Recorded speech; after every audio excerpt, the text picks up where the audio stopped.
Hi, I'm Xiong from Taylor's University. The topic of my presentation is the impact of beam learning module in quantity surveying degree.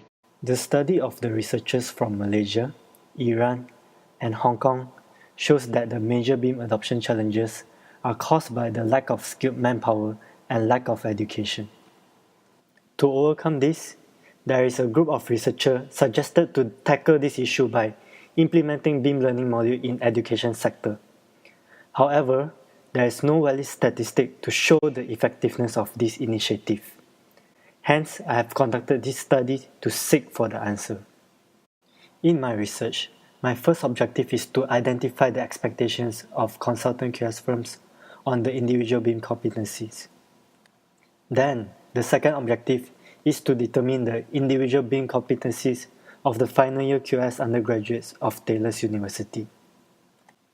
And the last objective is to determine whether the individual beam competencies of the final year QS undergraduates of Taylor's University able to meet the expectation of consultant QS firms.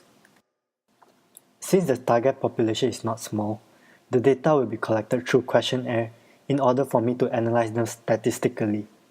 The content of the questionnaire will be based on the three main constructs from individual beam competencies, which are the operational, technical, and functional competencies.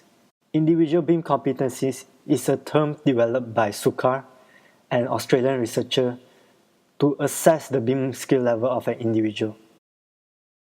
Both of my objectives 1 and 2 will be based on these constructs in order for me to compare apple to apple. Basically, the content of the questionnaire for both groups will be the same. The third objective is to compare the first two objectives using the method independent sample t-test. Ultimately, the result obtained from this research study will constitute valid statistics to show the effectiveness of beam learning module in overcoming some of the major beam adoption barriers. The positive result of this study will be able to encourage education institutions to implement beam learning module into their program. If the outcome is negative, the result can be used as a guideline to improvise the lacking area of the beam learning module. Furthermore, the research framework from this study can be utilized for further studies to include other BIM software and even other construction professions.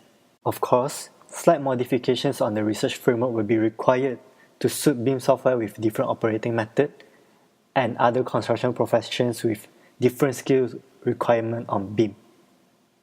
I believe this is a pretty simple and direct research which can provide useful statistics to improve the usage of BIM in our country.